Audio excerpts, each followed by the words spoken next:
Cruisers. They're some of the best multi-purpose ships ever built, and are one of my favorite types of warships after destroyers and battleships. So, today, I'll share my top 5 of all time, and they all happen to be World War II vintage or earlier. This was supposed to be a top 10, but I was struggling to write the script for number 6 and above.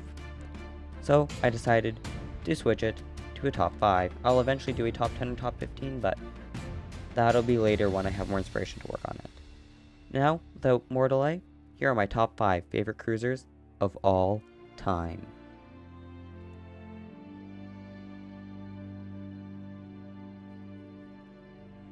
Coming in at number 5 was the favorite ship for many, including American President Franklin D. Roosevelt.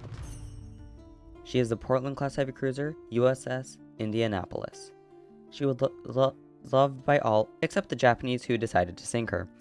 She even carried parts of the Little Boy atomic bomb to Tinian Island, and when sunk, became the worst naval disaster in American history. Kind of like the bomb she once carried, she went with a destructive end. She looks like a shrunken battleship to me, and I love that. There are so many reasons I love her that will require their very own video, just like all other 4 ships on this list. But, you know, I've always loved her, and I've always been fascinated by her. And I always will be.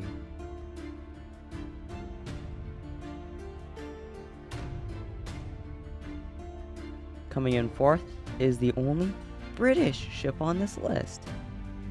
Somehow, I'm kind of surprised by that actually. And she's the Town-class light cruiser HMS Belfast, now preserved in London. She's by far my favorite British cruiser of all time. She embodies the spirit that the British people had during World War II. She survived the impossible, hitting a mine and breaking her back. Yet, she was saved and served until her retirement. She stands tall as a ship of the people, just like HMS Victory.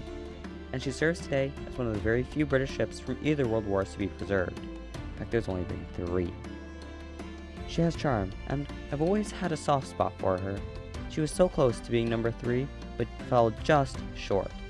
I love HMS Belfast, and hopefully someday I can get out to London to see her in person. But only time will tell, as no one can predict the future.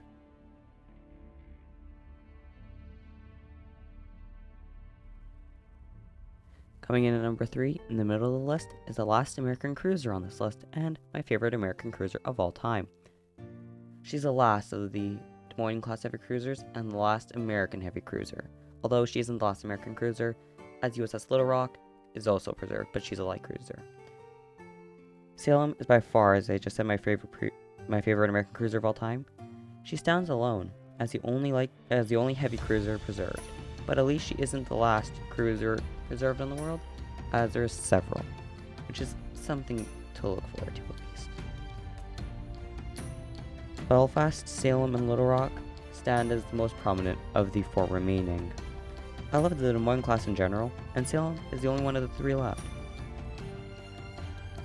It's sad that she's the last of the American heavy cruisers, but I've always found Salem's history fascinating, and he will always be my favorite American cruiser of all time, and my favorite currently in existence, yet she only ranks 3rd on this list.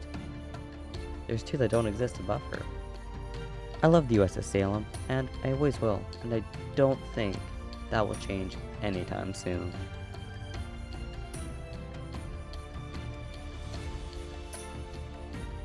Coming in at number 2 is the first Canadian cruiser on this list, and the first Canadian light cruiser as well on the list. Formerly Fiji-class light cruiser HMS Uganda, transferred to Canada in 1944, she did serve with the British for a few years. She kept her original name, except HMCS instead of HMS, until 1952, when she was renamed to HMCS Quebec. I love the Fiji-class cruisers, and they, at least to me, always feel like they belong in Canadian service. Not just the Fiji-class, but also another that I'll mention in the next section. Spoiler alert. I honestly have always loved HMCS Quebec, and really most British-turned Canadian ships. I wish that she was saved, but no Canadian cruisers survive today. There are so many reasons I love her that I'll have to create a dedicated video not only for her, but for all Canadian cruisers. I love HMCS Quebec, and I always will, even though she's no longer with us today. Coming in first place is not only my favorite cruiser of all time, but also my favorite of the Navy she served in. Starting life as HMS Minotaur, as the lead ship of the Minotaur class light cruisers for the Royal Navy, she wasn't even completed before being transferred to another Navy, and became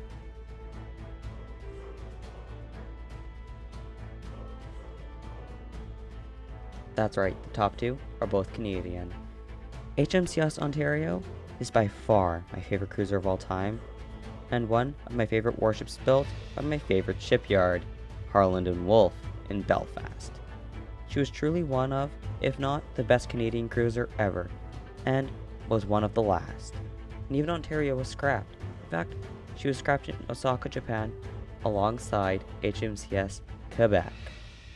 Ontario is in my heart the flagship of the Canadian cruisers, and it is a tragedy that she nor any other Canadian cruisers survive today. I will have to do a reason, as I said earlier, for all Canadian cruisers, but especially Quebec and Ontario. But of all the Canadian cruisers, none can top Ontario. Ontario is, in my opinion, the best Canadian cruiser, and I think the Canadian cruisers would look very, very different if HMCS Ontario wasn't considered their cruiser flagship in my heart. I love HMCS Ontario, and she definitely, without a doubt, belongs to my favorite cruiser of all time, and, of course, my favorite Canadian cruiser of all time. Thanks for watching, everyone. Leave a comment down below for what you guys think I should do next, and I'll see you guys all in the next one. Goodbye, everyone.